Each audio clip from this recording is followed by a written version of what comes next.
Imagine a world where your phone is too big for your hand, where your doctor prescribes a drug that is wrong for your body, where in a car accident you are 47% more likely to be seriously injured, where every week the countless hours of work you do are not recognized or valued. If any of this sounds familiar, chances are you're a woman. This month for the Ladybug Podcast Book Club, we read Invisible Women, Data Bias in a World Designed for Men by Caroline Criado-Pérez. In this episode, we'll discuss our thoughts on the book, what shocked us, what felt a bit forced, and have a discussion around gender bias in the world around us. First, a couple of quick disclaimers. Some of the topics we discuss relate to sexual assault and may be difficult for some listeners. Second, we're not looking to attack anyone for who they are, how they were raised, what gender or sex they are. We're simply just going to be discussing the topics in the book. We'll be quoting several studies and bits of data, which you can refer to in the book appendix for more information. Let's jump right in.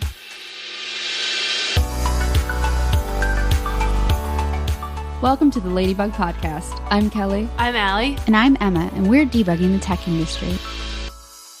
First, I think it's important to note, and something that kept jumping out at me when I was reading this, is that I don't think that there was a great distinction between gender and sex by the author, and I think that there was some problematicness to that she kind of used them interchangeably, and also didn't do enough to discuss the impact on trans or non-binary people who definitely even probably have some magnified versions of what we read in this book for some of these examples. And so I think it's really important to note that before we start. Another thing that I want to talk about is that we are all white woman, and so the implications of data bias on the three of us aren't fully representative of the impact on all women. And there were some examples of data bias on women of color in this book and how it was magnified for them.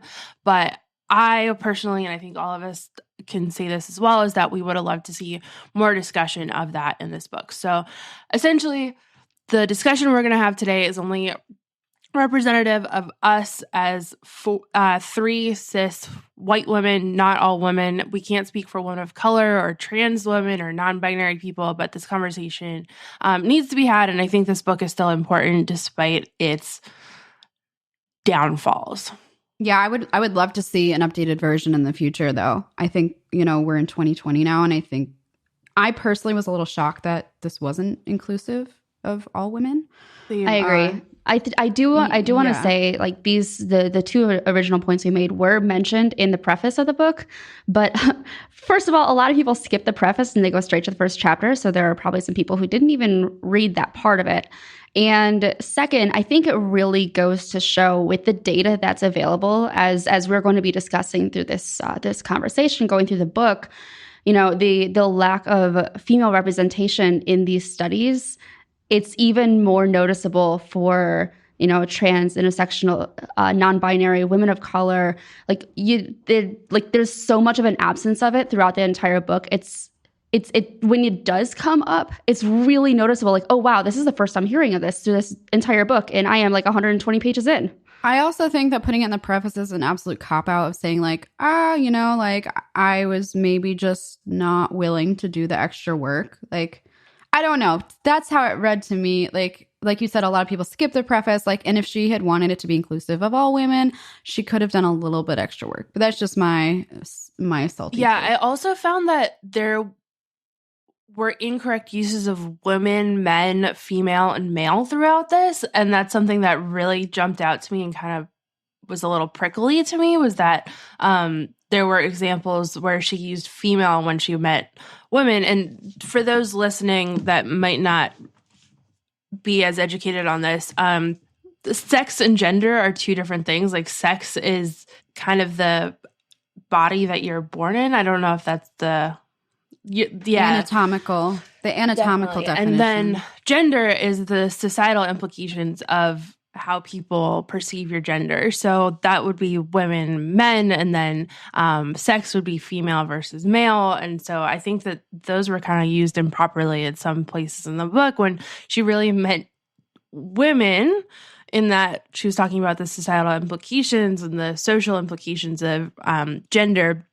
instead of actually the biological implications of sex. And I think this is kind of sad because this is such an important topic and it could have been such a groundbreaking, revolutionary book. But I do think it fell short. And if you look through some of the Goodreads reviews, a lot of people feel the same way. And I think it was it voted best book on Goodreads in its category for last year, or was it just a contender? I don't know. I don't know. I could have sworn it won. I think it won in its category, which is great that this conversation has been started. But again, it's problematic. So yeah, just keep these things in mind while we're having this discussion. Would love to see an updated version. Let's kind of switch. Let's talk about one of the first examples in the preface that she discussed that like totally blew my mind because it relates to something we use every single day, and that is emojis. Emojis are like actually the world's fastest growing language and is used by 90% of the world's online population. I feel like people who don't use emojis are like very stone cold. Like I don't like to talk to people who don't use emojis. And if someone doesn't use an emoji, I'm immediately like, oh my God, they hate me. They're mad at me. Like, what's wrong? Especially the three of us who use emojis in like every single tweet we put out. And the ladybugs.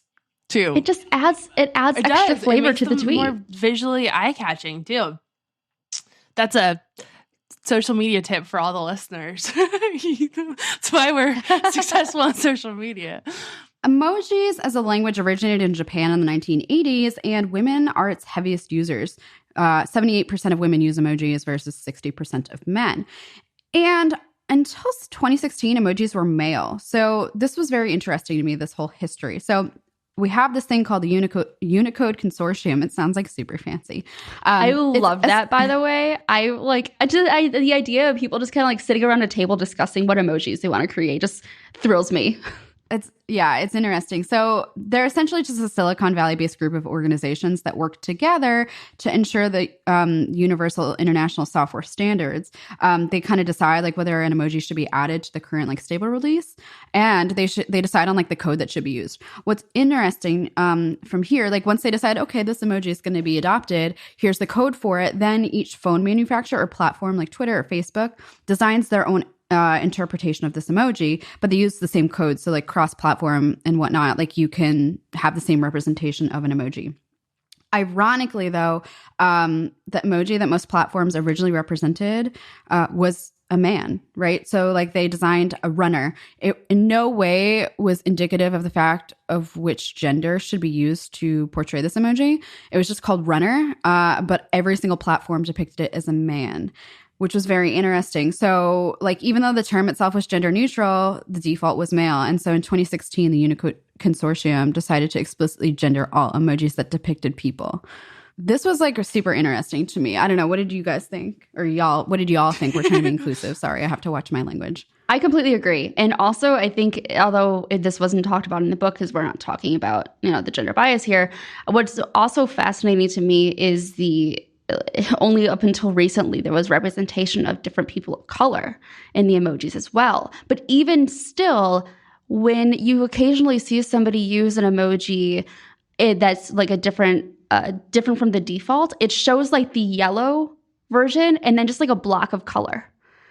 Like it's not properly formatted even across platforms when you're actually using the emojis. And that's like a major drawback to me as well. Yeah, and very recently they added the genderless or the non-binary kind of emojis too, where they're kind of more androgynous. And so I think that's cool. But I think this just goes to show the idea of the male default, where men are the default in our media and in emojis even, that people think of a runner and generic runners of man. And that's not necessarily the case. I run.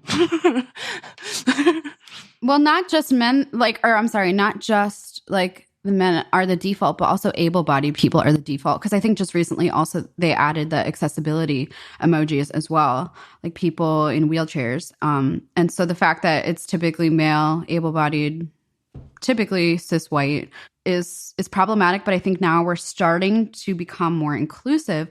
And this is not just in emoji language. This also translates into languages we speak all over the world. And as someone living abroad in Europe, where I'm learning German, I've learned French, and these languages have genders associated with nouns. This is problematic. In English, we don't have genders for things. You would say the phone or the book, but in languages like German or French, you would say le livre, which is masculine, and you would say das Buch, which actually is gender neutral. So German has 3 genders. We've got masculine, feminine, and neutral. French only has masculine and feminine. And this is very problematic, especially when you're using translations like Google Translate, because if you throw the book in the English side of Google Translate and it outputs to French or German, by default, like, okay, that's a bad example because those have like assigned genders. But for example, if you put in programmer, the programmer, or the lawyer, the default will be to male. So it'll be like the male version of that noun, which is problematic because then you're not even representing women in the way we have spoken languages. That's always been something that's really fascinating to me, especially as I'm getting better again at Spanish. I lost a lot of the Spanish that I used to be able to speak. And I've actually noticed that I don't know when this changed, but Google Translate actually did make an update at some point where if I type in the doctor, for example, and translate it into Spanish, it actually shows both the feminine and masculine version. So it says la doctora or el doctor. So it actually shows both of them, which I think is a really good step forward because as discussed in the book, before it would just show el doctor and completely leave off the feminine version of the doctor, la doctora. Yeah. Okay, so I have 2 tangential discussions here. The first one is that this kind of goes back to what we normally talk about on this show, and that the tech industry, this Unicode consortium in Silicon Valley, is probably majority made up of the people that emojis originally represented, like white men. And that's what a lot of the tech industry is. And so those people are the ones building technology. They're the ones that are going to be represented by it. And there are so many different examples of people not being properly served by technology because of the people that are writing those platforms. And so I think it's good that it's becoming more diverse, and we'll talk about this more in the future, but of this episode, not like the future in a different episode, but later on in this episode. But have representation matters, and even for things like emojis, which probably are not impactful for everybody's lives to a full extent, but it's really, really great to be represented. Like, people were so excited when they added the accessibility emojis, and that was a really, really big day for a lot of people. And so having people that are more represented and accurately depicted even through these emojis is really important. We should think about that more. One thing, like, we don't have written down, we have outlines for every episode that kind of guide our conversations, but I want to go off the rails for a second, because just talking about how men are typically white men were the ones, maybe still are the ones developing a lot of these technologies, you often forget certain functions that impact women when women are 50% of the population, let alone users. So like they in the book discuss portable fitness trackers like Fitbit or the Apple Watch. And what was interesting there was it could tell you your blood alcohol content. Was it that? But they couldn't tell you like if you were going to get your period or like where in your like menstrual cycle you were. I was actually a part of the beta test for Fitbit adding period tracking. Really? Yeah. I didn't know they added it. Yeah, they did. Yeah, so it's an actual thing. I have it on my Fitbit, and I'm just going to show Emma and Allie here because they can actually see it. Or my Fitbit's just not going to do anything. But yeah, there's actually, it says like 5 days until you start your period. Whoa. And it learns over time. That's amazing for several reasons. And I don't think men understand why not period tracking, but understanding your menstrual cycle is important. And yes, we are going to talk about periods on this. So if you get squeamish, just deal with it because this is important. This can tell you, and we'll talk about fertility issues later, but this can indicate to you whether you have a very difficult to diagnose fertility issue. Allie and I will discuss this later, but understanding your body temperature, your core body temperature can tell you if you have like an issue, whether that's you're actually growing cysts inside that can rupture and actually be life-threatening. These things are very important. And when your fitness tracker can tell you your blood alcohol content, but it can't tell you, your core temperature. And they actually sell devices that do just that for women, where you can actually wear this bracelet while you sleep and it tracks your core body temperature. But those are freaking expensive. And if I already own a Fitbit or an Apple Watch, I don't want to buy a secondary device. So when you only have men designing these things, you leave out half the population. There's so many things that I'm really looking forward to covering as we talk about men designing things.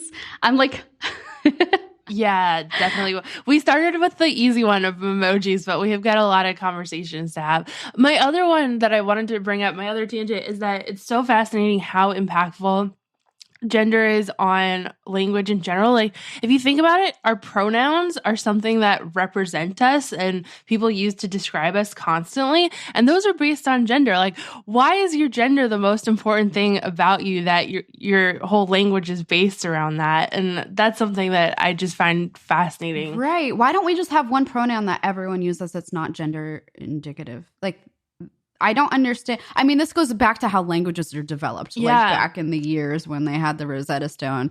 But it's fascinating, and I would like to know more about that. Trying to get better about using they when I don't know somebody's pronouns or... Man, I have a small thing to talk about the word they.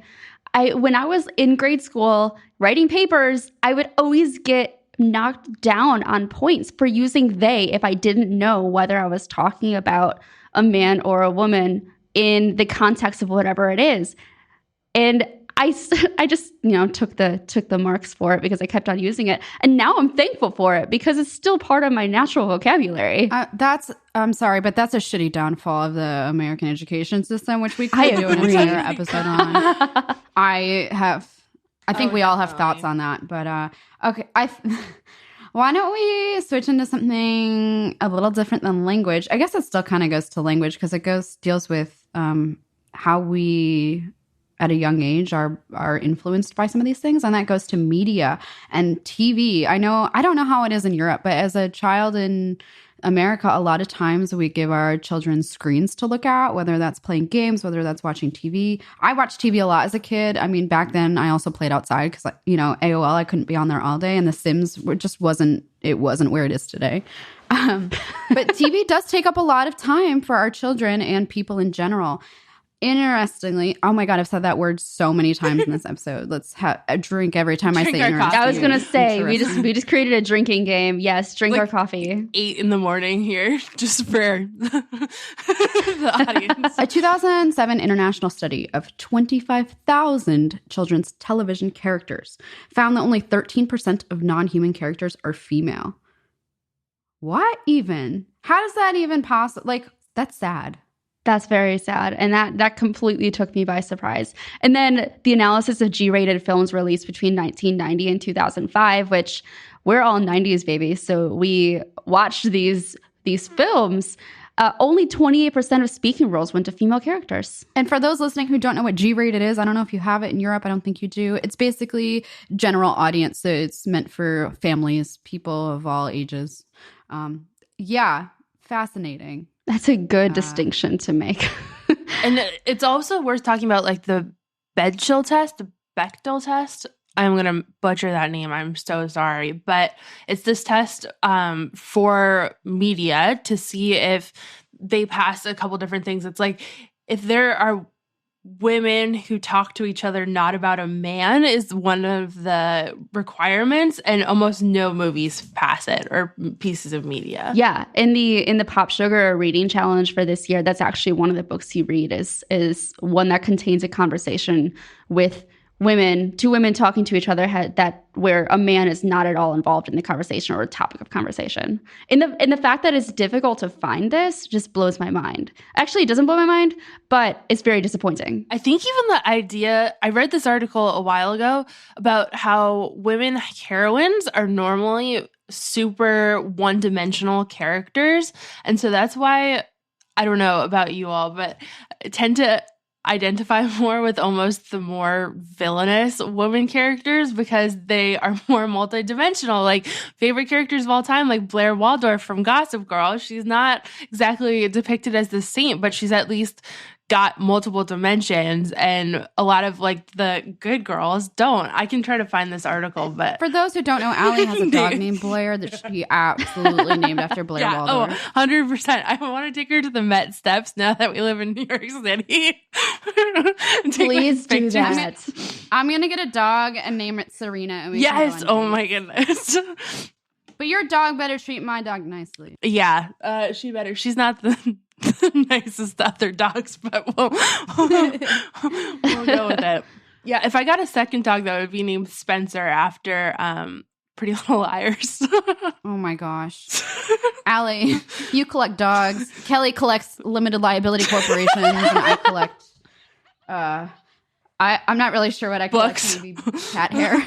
You collect cat hair. Yeah, absolutely. I do. So it's not just media that this affects too.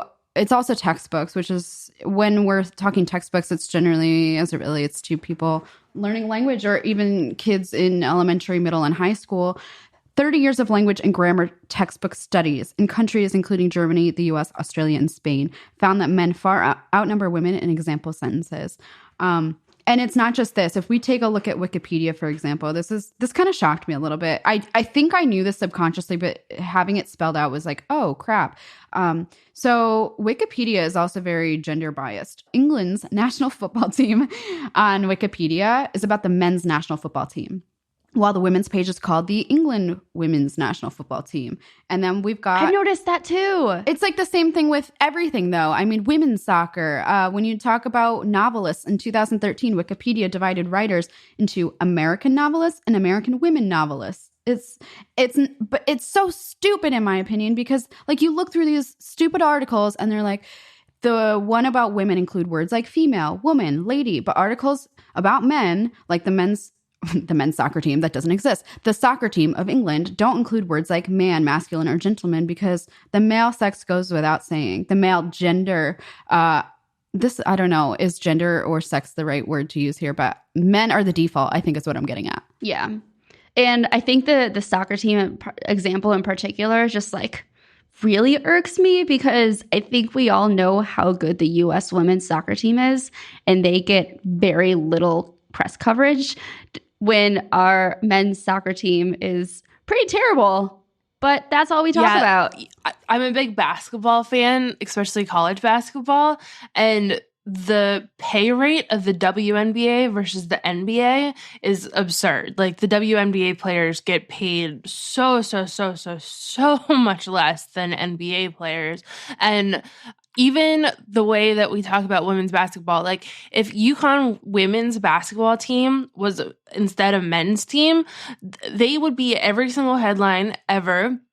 Nobody would stop talking about them. They'd be talked about as the greatest dynasty in sports, all those seasons that they were undefeated. And for UConn women, it's like, oh yeah, they're just the best. That's just the way it is. And nobody even barely talks about it anymore. And I think that difference is even fascinating. I completely agree. I think we can go on and on and on about media in general and the male default throughout all of the representation, whether it's in TV, books, sports, whatever it is. But let's kind of shift gears and talk about daily life. So let's talk about toilets. Yeah, let's talk about toilets. So this was a really interesting part of the book to me, and it makes complete sense. So there was a part in the book that talks about the layout of bathrooms, especially like public restrooms, and they tend to be the same size. Like a men's restroom and women's restroom are the same size, yet men have urinals, which take up a lot less space, and women have to, we have our own stalls. And so you end up with fewer stalls, I guess fewer people being able to actually use the restroom than men, just based on the layout. Am I explaining that correctly? Yeah, it can service more people at one time because the same, even though they have the same floor space, the men's bathroom provides more ways to relieve yourself. Thank you. I love talking about toilets on podcasts. But why is this problematic? And I think this is where it becomes more impactful. Women take up to 2.3 times as long as men to use the toilet. That's not a sentence I ever thought I'd say publicly. Women make up the majority of elderly and disabled people, two groups that generally need more time to use the bathroom. But women are also more likely to be accompanied by children or disabled or elderly people. But not only that, we had discussed periods just a few minutes ago. There are 20 to 25% periods up again.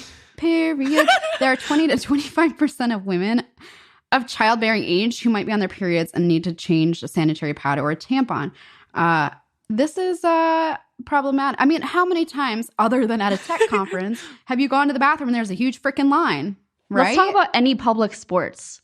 Like anytime you go to like a stadium to go watch like a sporting event or a movie or a show, the women's line is way longer than the men's line because it moves a whole lot slower. Basketball, which is again all men, it's like tech conferences, but yeah, definitely agree where the lines are always out the door. Like airports, that's the one that I always notice that there's never a line for the men's bathroom, and then the women's bathroom, it's just like way out the door always. I'm just tempted to wear diapers at that point when flying. Just like pilots wear diapers when they fly. Didn't you know that? I think I could be making that up. Didn't you know that? I think that might be true. I love how you stand behind what you say. I don't want to know these things now. I'm like, visualize. It's not pilots. It's surgeons. Surgeons wear diapers because when they're surgerying, what do they call it? Operating. Surgerying. They can't leave the body and be like, you know what? Hold on. Like, keep them open. I'm going to run to the bathroom. I just want you to know that I just Googled, do pilots wear diapers? I'm not going to tell you what it says. I'm going to leave it to you to Google it yourself. I don't want to visualize these things. It's kind of fascinating. They have like the things that they use. Please let us know if you Google this because you should. But again, that gets back to gender discrimination because you go look that up and guess what? They've got products for men. Just saying. Okay. Anyway. So also still talking about urinals and bathrooms and toilets. One thing, if you are an American traveling in Europe, one of the main things you're going to notice is the lack of public restrooms or the fact that you have to pay to use a public restroom. I don't usually carry money on me, so it's kind of it's something that I had to get used to. And I've been to several different countries now, and even to this day, it's still an issue. The thing about this is that it affects women disproportionately more than it affects men. Again, because we, like of the women of childbearing age, you need to actually use the restroom to change out a sanitary pad or whatever it is that you're using because you can end up with like an infection and nobody wants to deal with that. And the number of public restrooms is consistently decreasing across all countries as well. It's not even just, countries in Europe. You're seeing it in Africa as well. Not just that, though. Like we were in Belgium and in Amsterdam, and both cities, Belgium's a country, they both had public urinals. Like, I shit you not. We walked past a church, and on the side of the church, you literally are peeing on the side of the church. They have public urinals because apparently, I think men would get drunk and try to pee in the canals and they'd fall in and die. Because if you've never actually been to Amsterdam, now that I'm very experienced from my one evening in Amsterdam, by the canals, there are no rail guards or anything like that. Yeah, guardrails, rail guards, guardrails, whatever. The fact that literally public restrooms for men to pee in the public on churches, and yet there's not enough free public there aren't any free public toilets for women to use is a little bit absurd. I completely agree. It was a township in South Africa that they invested in adding the number of public toilets in their township, and it actually ended up being I think it's like $5 million better off or something like that for the city by investing in adding more public restrooms. It's a good idea. It's not just a good idea. It will protect women from being sexually assaulted. So, yes. A 2016 study found that Indian women who use fields to relieve themselves are twice as likely to face non-partner sexual violence as women with a household toilet. And why this was important for South Africa was because originally they had, and this is a township in South Africa, they originally had 5,600 toilets for 2.4 million people. And that resulted in 635 sexual assaults a year. And that costs the township $40 million each year. So when they increased the number of toilets to 11,300, they had to pay $12 million to do this. But it actually cut in half the distance to a toilet. And this decreased sexual assault by 30%. And so they actually ended up $5 million better off. And also, one of the things that was worth pointing out is women would end up having to basically bring somebody along when they were having to relieve themselves in the fields, just to protect themselves from being, from sexual violence. But even then, when you would go in pairs to the field, there were still plenty of cases where they were both being attacked. So yeah, I really love that this township in South Africa actually, did a study on this and invested in women. And I just want to state, like, we're over here complaining that you have to pay to use a restroom when you're in Europe, but we're actually very fortunate because a typical Mumbai Indian slum might have 6 bathrooms for 8,000 women. So the fact that we even have access to toilets at all is like actually a privilege. So I just wanted to explicitly state that. I completely agree. So let's now talk about the workplace.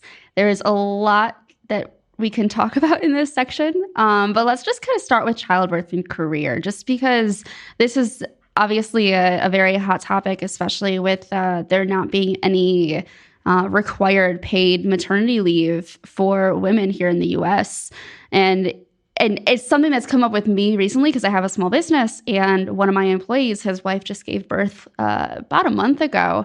And so I was reading up on all of this, and even the Family Medical Leave Act, FMLA, it covers, it only kicks in when you have, I think, like 50 employees at your company. So there are all these small businesses that are still not required to give even 6 weeks unpaid leave in the U.S. I thought you were going to say it only kicks in when you have 50 children. And I was like, oh my God.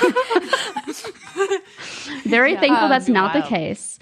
But even but still, this infuriates me. The fact that the U.S. claims to be the biggest and the best country in the whole world, the ego is massive, and yet you're not providing maternity leave for people. Are you freaking kidding me? That makes me so mad. It's in everyone who learns this fact. I was getting drinks with a friend in Amsterdam, and I told him this statistic, and he was like, "So when are you going to be moving to Europe?" Just because it's unfathomable that there's absolutely no maternity or paternity leave. It's basically up to the company whether or not they want to offer it. Yeah, it's one of those things that I think probably all of us have thought about at some point, is how we would even handle for our careers, because we're all very career-focused people, like how we would handle having a kid for our careers. And like for me, it's been a goal that before I'm at that age, I own my own company, so I don't even have to worry about it, so that I work for myself.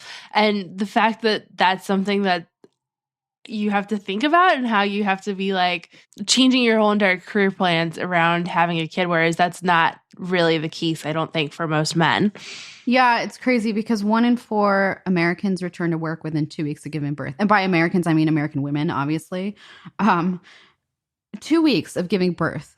You're still healing. What? You are still recovering from the process of giving birth, whether it's a natural birth or a C-section. Major surgery. Like a human just like broke its way out of your body and you're going to go back to work like nothing in happened. 2 weeks. Like, okay, I'm back. Yeah, that's it. But this can have severe implications. Why do we go back to work? Well, let's talk about that. It can have 2 to 3 major implications. The first being salary. You will make less money over the course of your lifetime. So in Germany, a woman who has given birth to 1 child can expect to earn $285,000 less by the time she's 45 than a woman who has worked full-time without maternity leave or interruption.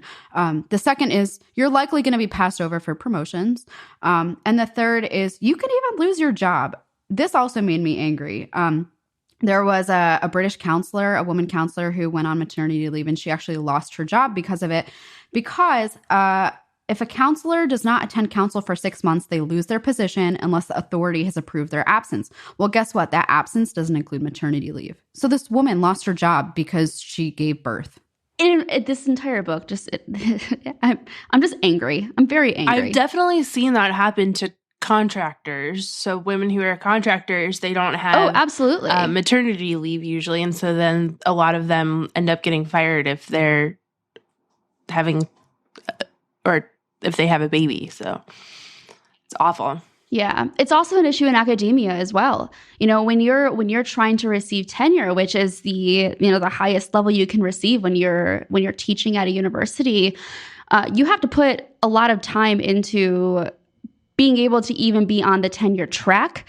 And there are requirements. It varies by the university as well as far as how tenure track works, but it's usually you're teaching for a certain amount of time. So in the U.S., you have 7 years to actually receive tenure after getting your first academic job, or you can be fired.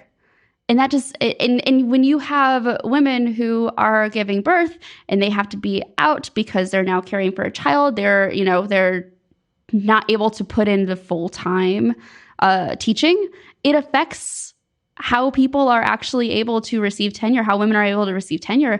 And, naturally this time frame happens when you're around 30 to 40 years old, which also coincides with the years most women are trying for a baby. Not most women are trying for a baby. The couples are trying for a baby, but the women has the implications of that. And that's a big problem. And I do think that there were a set of U.S. universities who tried to fix this. But in all actuality, I think they ended up making the issue worse. So U.S. academics in the tenure track system, you already said they have 7 years to receive tenure after getting their first academic job or they're fired. In the 1990s and early 2000s, a number of U.S. universities adopted what was intended as a family-friendly policy where they would receive an extra year per child to earn tenure. But here's the issue with that. Women are going to be throwing up if they're pregnant or, if they're pregnant, I guess, morning sickness, maybe going to the toilet every 5 minutes, changing diapers, pumping breast milk during the first year. They're going to be doing all of these things. They're not going to be feeling great for their first year, whereas men get to dedicate more time to their research. So instead of actually giving a leg up to parents, this policy just simply gave a leg up to men at women's expense. But there are a few companies that are actually trying to right this wrong. Allie, do you want to tell us maybe what some top companies are doing to help mitigate this? So the one that was given in the book was Google, and they noticed that women who had just given birth were leaving the company at twice the rate of other employees. And so then they increased their maternity leave from 3 months at partial pay to 5 months at full pay, and the quit rate dropped by 50%. So that's one thing. And I think that it was Google as well who had childcare on campus, or maybe that was a different company, but that was another example given too. Yeah, that was one. They offered childcare as well as convenience things on campus like dry cleaning so you can run your errands during the day. But they also gave you a stipend for takeout food in the first 3 months after your baby is born, which is really cool. Definitely. I think another thing to talk about is the rise of remote work. And I have been critical about remote work in the past, but I think that it is something that will really, really help women who are mothers or parents in general, I guess, when they're keeping their careers going after having a child. Yeah, there were some other benefits that certain companies were providing too, which are really neat. So Campbell Soup offers on after-school classes and summer programs for their employees' children. Sony Ericsson and Evernote actually pay for their employees to have their houses cleaned, which is a huge benefit that maybe we don't even think of needing. And this last one was nice. American Express.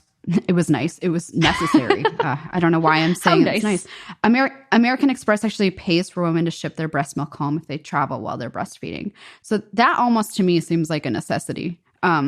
And we didn't write this down, but they were giving examples of traveling and how the implications of work-related travel can affect men and women differently.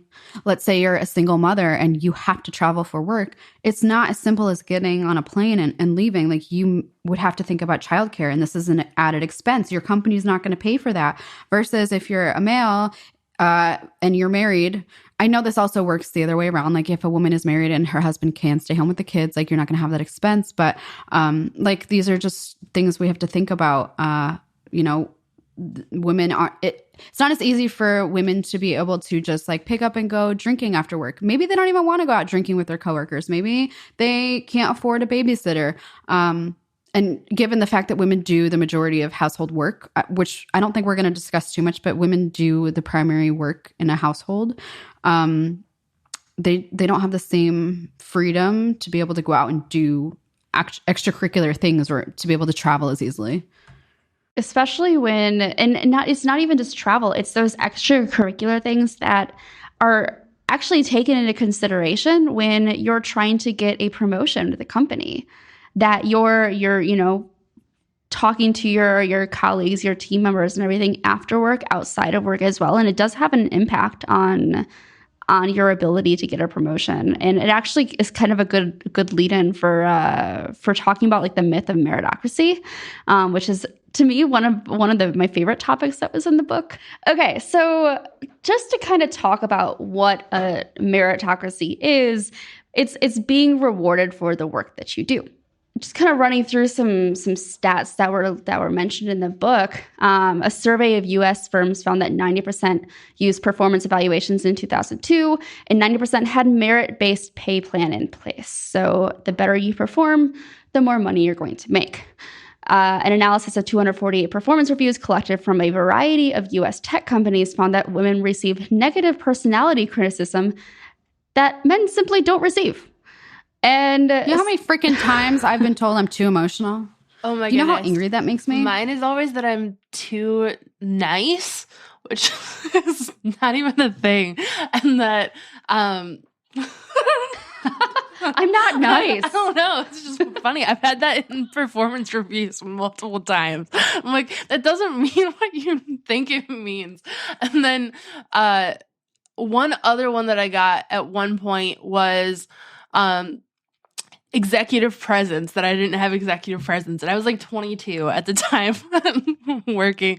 And I Googled it and Surprise. I had no idea what it meant. And every single article, none of them defined what executive presence actually was. It was just like, this is a thing that women get told that nobody knows what it means, but it's sexist. And then I heard after the fact that the person was actually like planning it in my review. Anyways, it was all a huge drama. But definitely this is something that I have seen so many times in my career. And also, I don't know if this is surprising, but one of the facts in the books talked about studies have shown that a belief in your own personal objectivity or a belief that you aren't sexist actually makes you less objective and more likely to behave in a sexist way. Oh, how the tables turn. So what does that mean? It means that men who believe that they are objective in hiring decisions are more likely to hire a male applicant than an identically described female applicant. And this can have severe implications in our industry because women make up only a quarter of the tech industry's employees and 11% of executives. And what that means is more than 40% of women leave tech after about 10 years as compared to 17% of men. This is due to many reasons. It could be sexual harassment. It could be not being surrounded by people like you. It could be lack of pay compared to your male colleagues. Yeah. I've noticed this in Germany in particular, where in the workplace, like I would say 98% of the people are white. So while I struggle to identify with having additional female engineers surrounding me, I have the advantage. Yeah, it's a privilege, but it's also, I do still have the fact that the majority of people around me are white. For women of color surrounded by all white people, specifically all white men, this is going to be much harder. And I can't begin to identify how that feels, or I can't pretend to empathize with how that feels. So we seriously need to focus on hiring diverse people and put our money where our mouth is. This is a serious problem for many reasons. You should want to hire a diverse workforce. Like, this should be something you want. We shouldn't be sitting here telling you diversity is important. It's something that you should innately want to do. A statistic that I like to bring up too is that women in the tech industry versus women in technical roles is a different thing. So women may make up 25% of the tech industry, but that number is much lower from every study that I've seen for women who are actually in like engineering roles. And I think there isn't an exact number there, but I would guess that it's probably closer to 10% from what I've seen. I think something I want to touch on is the hiring process. And I don't actually remember if this was mentioned in the book. I think it might have been about doing like a blind resume review, no names, nothing like that, that you're just reviewing the answers for what they are, ended up resulting in more women receiving interviews and I think being hired. I don't have that stat written down, but pretty sure that was in there. One of the things that was actually really surprising to me was at a certain company, I know that they use part of their application process is answering questions on video. So you actually record yourself answering the questions. And obviously that's creating a bias because you're seeing exactly who it is that you're talking to, and you're going to be, whether you are cognizant of it or not, that bias is going to play into whether or not you want to bring them in for an interview or you want to hire them. That makes me angry. And especially since there have been so many studies about both gender, but also race in blind hiring and blind resume reviews as well. So we talked about that a little bit on our resume episode and whether you should put a picture on there and all that. So definitely go listen to that episode, but it's definitely a huge problem. Let's talk about professors for a second. I definitely noticed this when I was in college because I was in a computer science program, and we actually had quite a few. I would say like 45% of our staff were women, which was incredible. And actually the head of the department was also a woman. So that was really nice. But female professors are generally penalized if they aren't deemed sufficiently warm and accessible. But if they are warm and accessible or too nice, they can be penalized for not appearing authoritative or professional. And this sucks a lot. This is my life.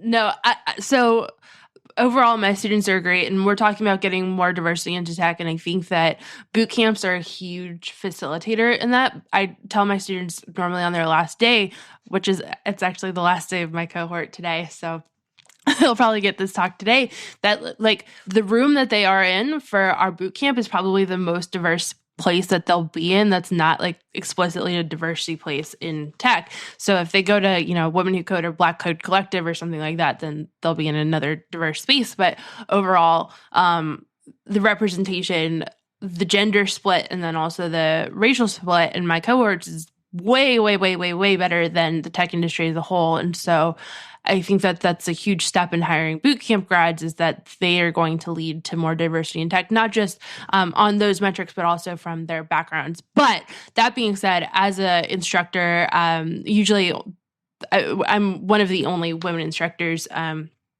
at the company that I work at, and kind of historically as well, there have only been a couple women instructors, especially at the level that I'm at.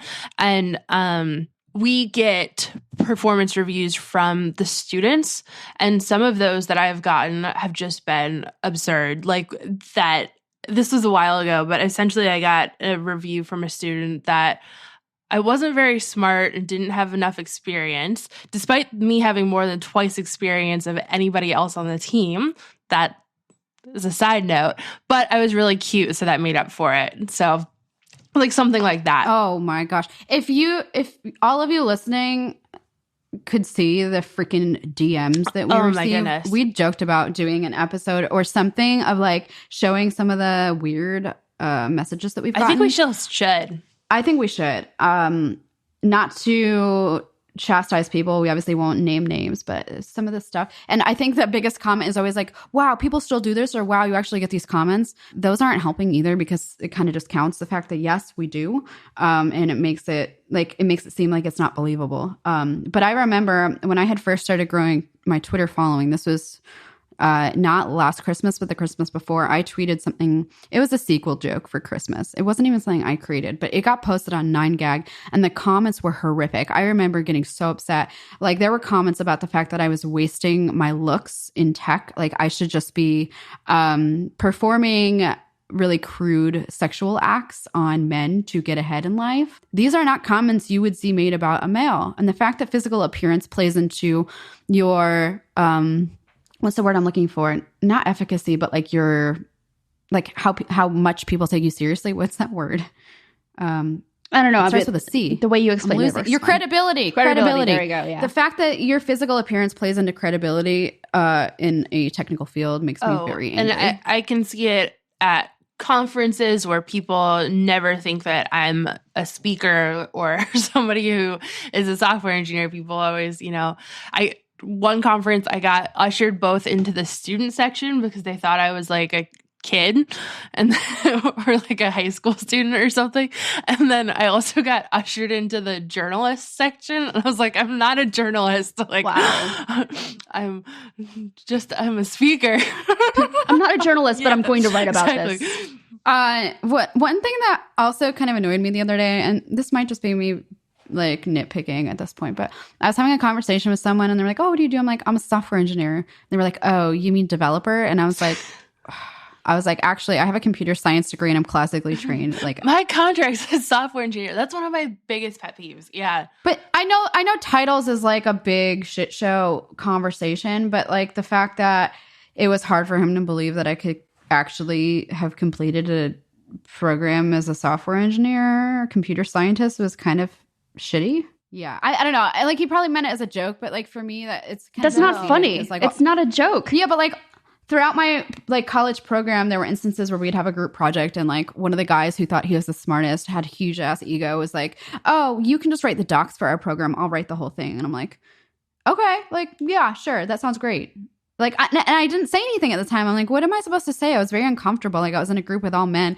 And for him to be like that, like I should have gone to the professor. Like I should have called him out, but like I didn't at the time. And that led to me being severely under-skilled, I guess, when I graduated because I never spoke up and was like, actually, I want to do some of this development work. I don't know. There was like a whole deep-seated issue going on. Yeah. And even at work too, I had somebody say in a client meeting, like, look at her, look how pretty she is, but she's still good at math or something like that. Like it was in a client meeting in front of all these people and somebody said that about me. And that's the way that things go. Like people think that because we're relatively young women in tech that we're not technical and they stereotype us in some sort of way. And the things that people say to us at conferences or tech events in general, like I stopped going to conferences for a long time and stopped speaking for about a year because somebody talked about how he wanted to get me pregnant in like our first conversation and it totally freaked me out. And that was like just one instance of sexual harassment at this one conference. There were multiple at this one conference. And so I stopped speaking for a while. And I think that that's probably an experience of a lot of women in this field is not just at work during the workday, but also if we do anything outside of work to build our brands, it's going to blow back on us on some sort of way like that. What the fuck? Like, I'm just going to say that. Because, like, actually, why would anyone go up to you and say they want to get you pregnant? Sir, you should not be procreating. Like, yeah, exactly. Like, I see it a lot in my line of work. There's a lot of reason why most of the clients that I work with are women. And there are a lot more women business owners in the e-commerce space as well, which is really great. They're really fun to work with. But I will never forget the time that I sat in face-to-face on a lead meeting in a meeting room at my co-working space. And I asked if he has any questions. And his question was, how do I know you're not just going to take my money and run off and get pregnant? Oh, my God. What? Like, I laughed because that's how I handle awkward. Yeah. But like, what I wish I had been like, you know what? That's a really good idea. I think I'm going to go do that. Just steal everybody's money. Just to see how he responds to it. Yeah. Let me just start making all this money. It's going to be great. But it's just like, this is reality. This is what we deal with on a day-to-day basis. I don't know why men look at us and they think that we're just like waiting to get pregnant. It's like, that's all we're doing. We're like sitting around like thinking like, oh my God, I want to get pregnant. Like that is my life goal. Like I don't just sex objects. Like we're also not full people. We're not engineers. We're right.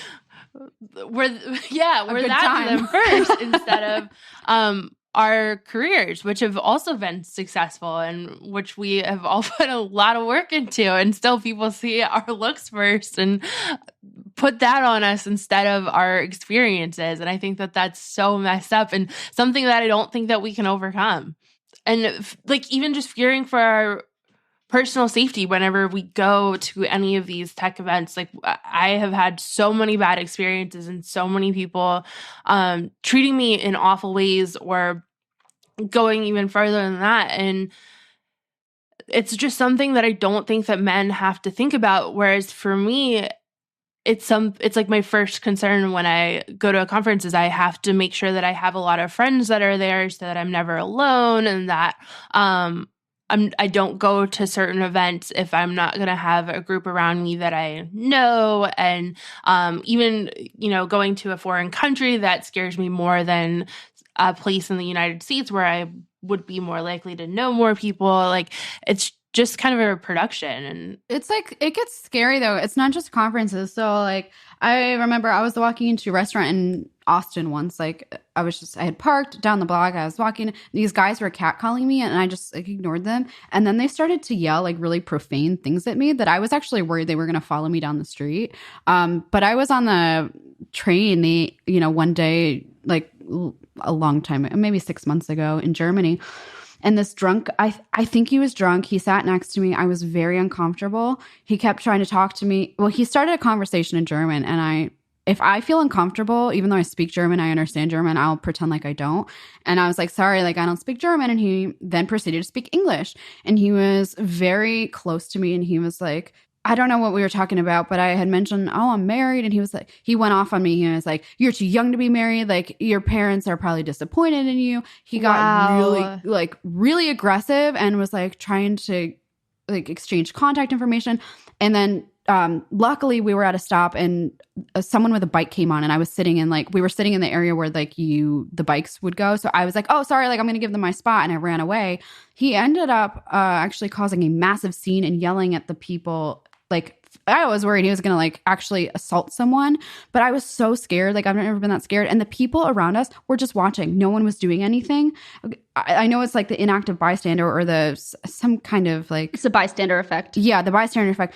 But I've never been more like afraid in my life. And men don't realize that we go through these things because we don't talk about it, and people don't think it's real. And like, I actually, like many women, will change the way that I commute to avoid being alone at night, like on shady streets. Like, yeah, it's crazy. Oh, 100%. I feel like if you work late, companies should cover some sort of very safe way to get home. And I don't even know what that would be, because like Uber and Lyft drivers, they sexually harass people. Like, I've had so many of them say inappropriate things or ask me out while they're driving me. And I'm like, I'm stuck in your car right now. Like, this is not a safe situation. You know where I live. I don't know if there is a safe situation. Like, walking home, people catcall all the time. I walked to Sweet Green, which is at the end of my block, and 2 people catcalled me on my own block the other day. Like, so not even a full block walking, and 2 people.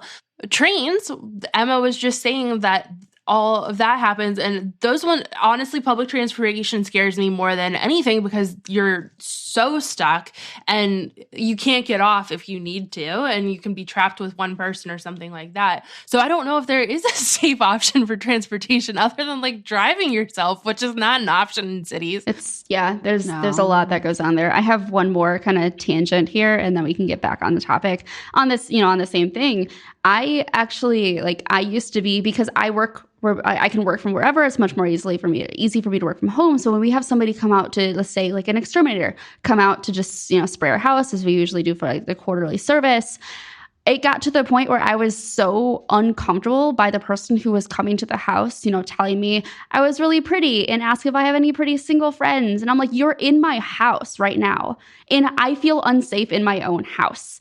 And after I finally told my husband about what was going on there, he's like, you're not doing this anymore. So now my husband takes time off of work to go home and be there for the exterminator to treat the house. So I'm nowhere in the general vicinity. It's just, this is reality. It's not just, yeah. And that's really shitty. And that kind of, something's not that, but like when I moved apartments, I hired a moving company, and it was basically like 3 guys. I don't think they were German. They were also like immigrants like myself. So we couldn't really communicate very well. And about an hour into the whole thing, the guy turns to me and he goes, "You're going to go buy us some sandwiches and drinks." And I was like, "Excuse me?" And he goes, "I'll pay you when you get back. Go buy us. Like, this is what we want. Go." And I was like, "I know your English isn't that good, but I'm fucking paying you. I've hired you. You're now ordering. And I felt so uncomfortable that I actually went and did it. I went and bought it for them because I was like, I don't know what to do. And then I come back. They never paid me for it. And then on top of that, they tried to charge me more money because they were trying to take advantage of the fact that I'm a single woman. And like, I said, absolutely not. Like, I was going to tip them, actually. I was going to give them a €100 tip because it was a lot of work. But as a result, like I didn't end up tipping them anything because they tried to upcharge me, and they did upcharge me.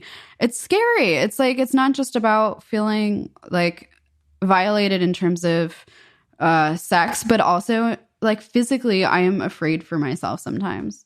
Should we switch to something a little lighter and talk about crash test dummies, which was a very fun area of this book? Yes, this was a super fascinating area for me. But Emma, you talk about crash test dummies. I just talked for like 45 minutes. Let's let Allie talk about crash test dummies. Crash test dummies that were introduced in the 1950s and for the decades after that were based around the sizing of men and 50th percentile men, so that like the average size man. And it wasn't until 2011 that the United States started using female crash test dummies. And there are different tests that cars must pass before being allowed on the market for safety belts and collisions and lateral collisions and all these things that I know nothing about. As not a car person at all. And I'm living up to stereotypes right now. Okay. You live in the city, though. You don't need, you need to drive. CRV that lives at my parents' house. But only recently were female crash test dummies required, and it made it so that how a lot of different cars performed on these tests, they performed a lot worse after women were or female crash test dummies. I mean, they don't actually have genders. They're like, dummies, but they're dummies. I think it was meant to be more anatomically correct, but in actuality, it wasn't at all. They literally took the male crash test dummy and just made it smaller, scaled it down. It's like transform scale 0.5. But guess what? We've got breasts. Okay, I'm just going to come out and say it. What?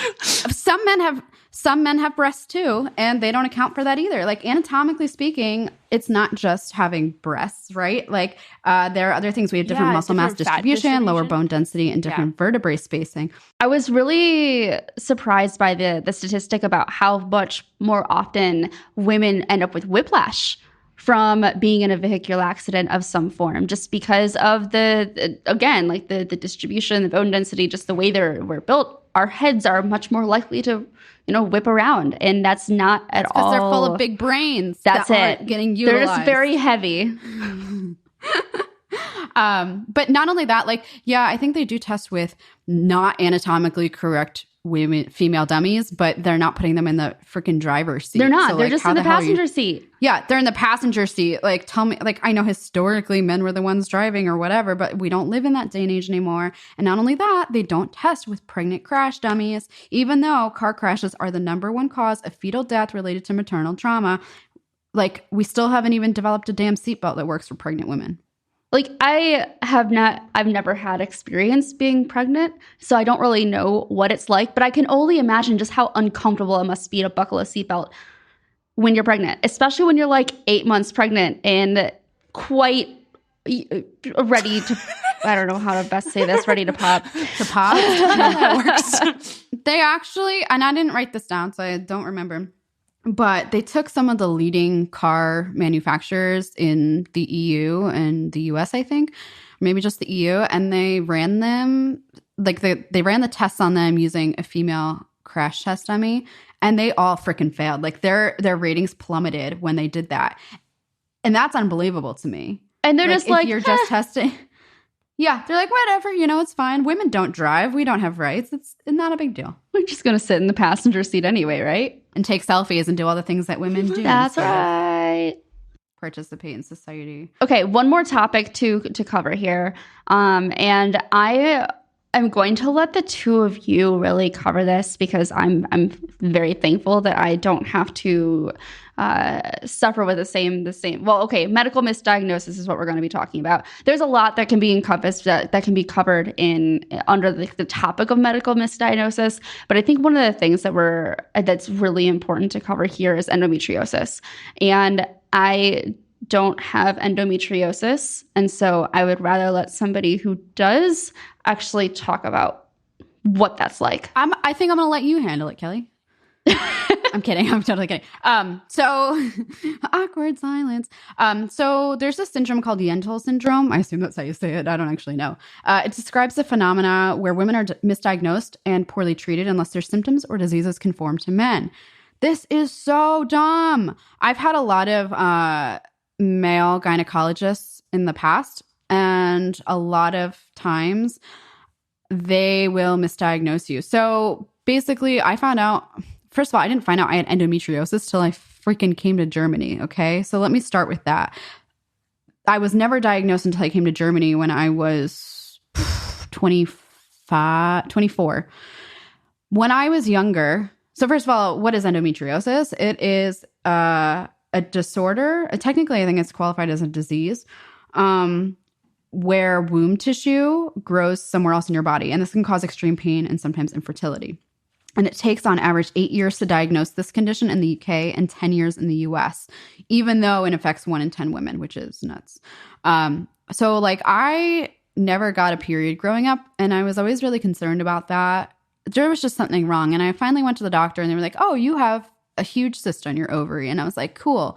So I had surgery probably when I was maybe like 15. And then I had to go directly on birth control to stop it. So I didn't really have a choice in terms of birth control. I had to go straight on it. And then for years, I always felt like something was wrong. I'd get really sharp stabbing pain. Like I'd get really bad cramps. I'd be tired all the time. And I had no idea why. And when I was in Austin, I would tell them, like, hey, I've had cysts in the past. And they were like, you're totally fine. Like, there's nothing wrong with you. And for 3 years, I was just made to feel like I was crazy. And I moved to Germany. And within several months, I was like, okay, I physically can't even touch my lower abdomen. Like, it really hurts to touch. We go to the doctor. We go to the hospital. She takes one look at me and she's like, you've got a cyst the size of a baseball. Like, it's bigger than a baseball.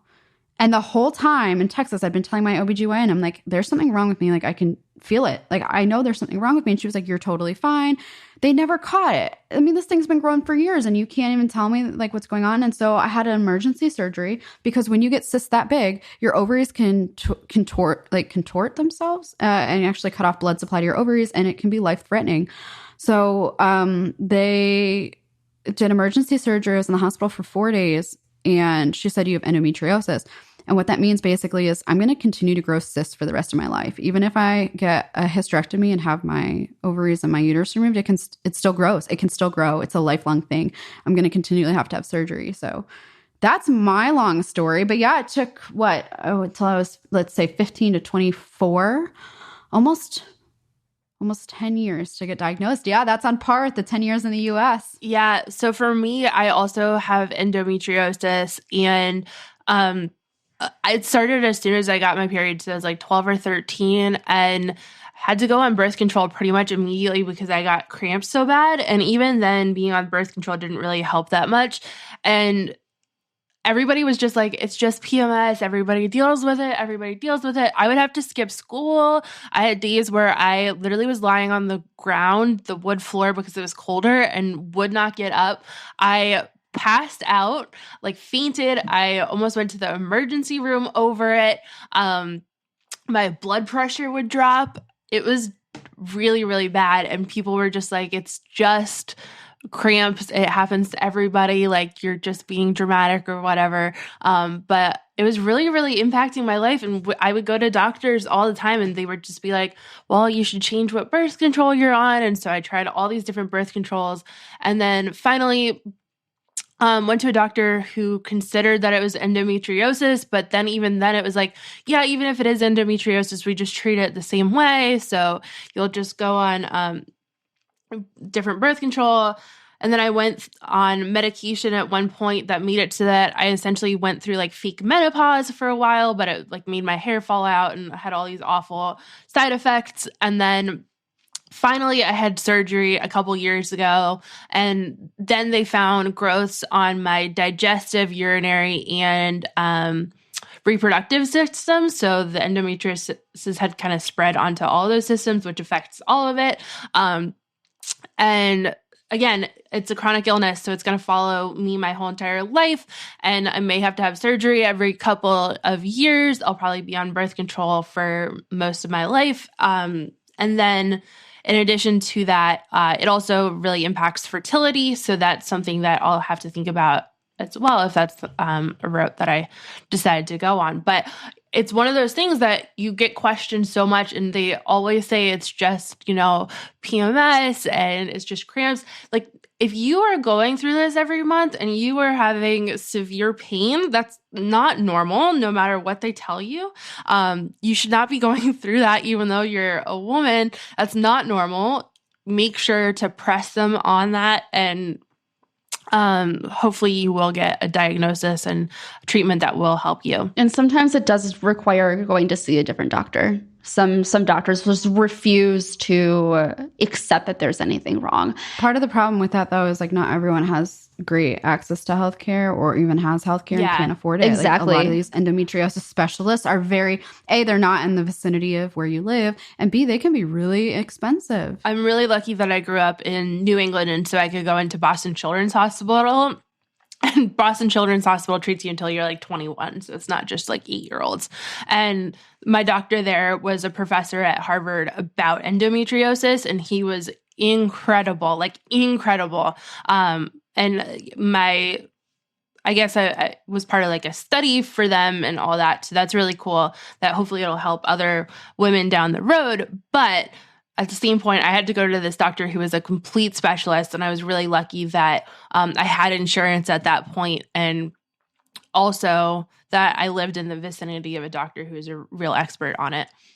But the first couple of doctors that I went to, on campus, because I was in college at the time, and like primary care providers, they were all really dismissive and didn't really have any cure that they could do. So it really took going to an expert to finally get the help that I needed. My favorite time going to the university clinic when I was gaining weight after switching birth control was the doctor telling me birth control can't possibly cause you to gain weight. You're just eating too much. You need to change your diet.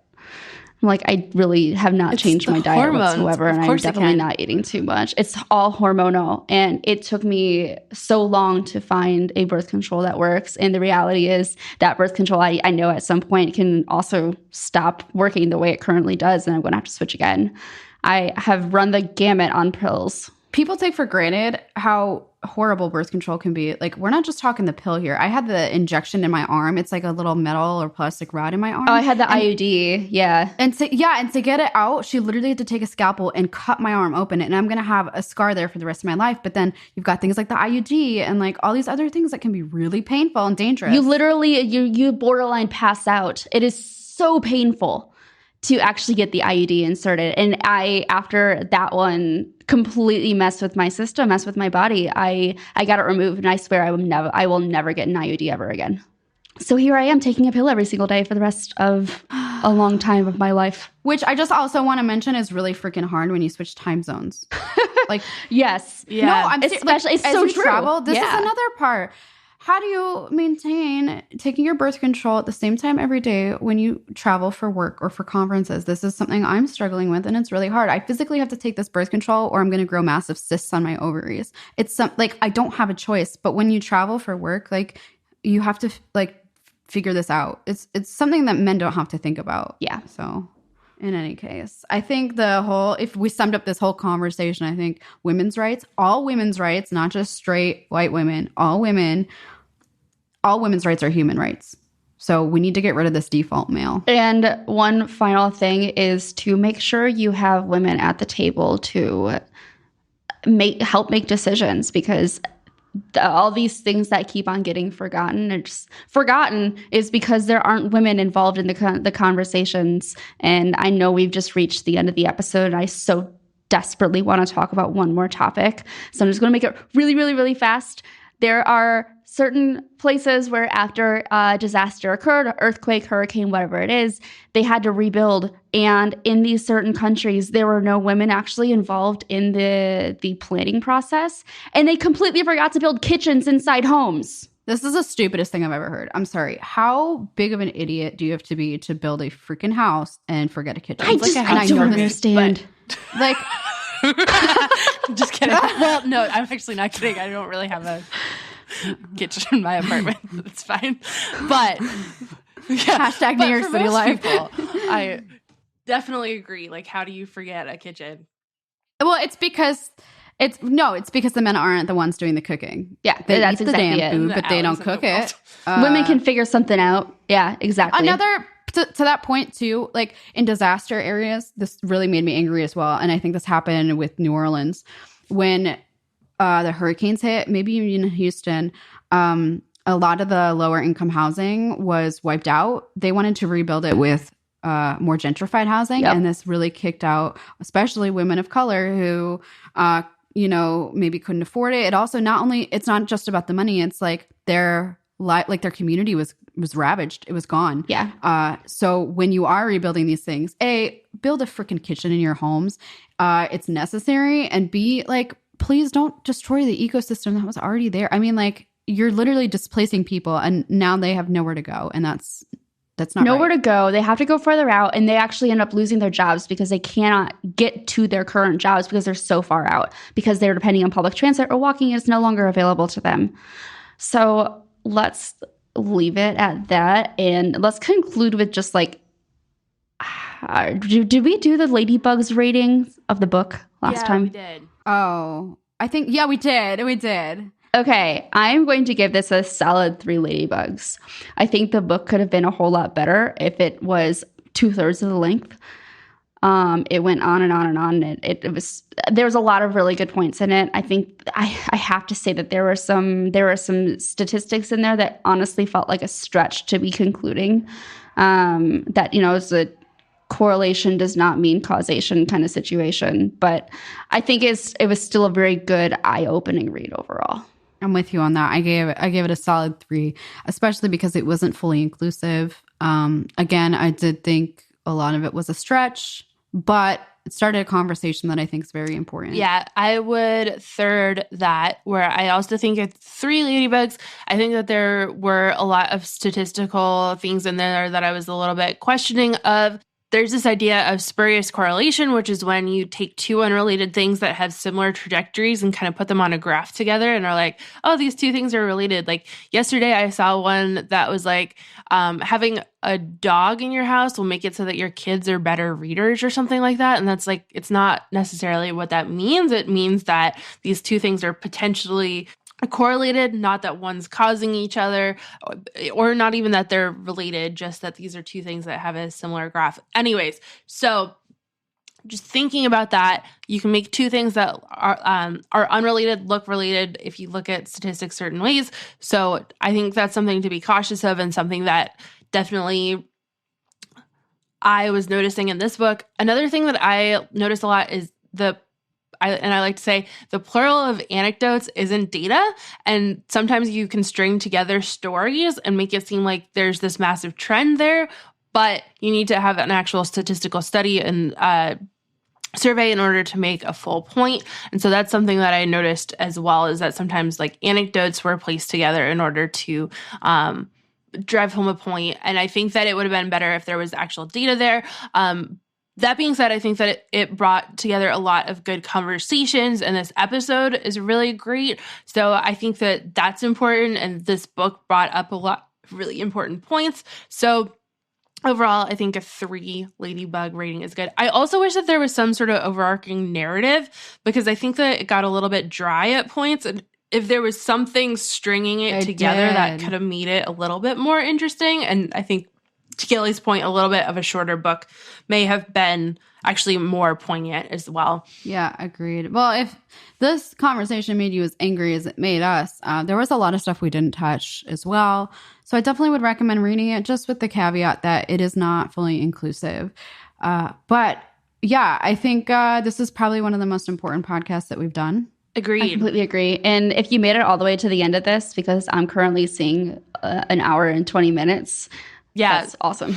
It's a long episode, but hopefully helpful and hopefully some interesting conversations. Absolutely. And next month's book, so March, we're going to be reading It Doesn't Have to Be Crazy at Work. And I believe this was written by the guys who founded Basecamp. So I think, yes, I don't know their names, but it'll be on our Goodreads page, which we will link in the show notes.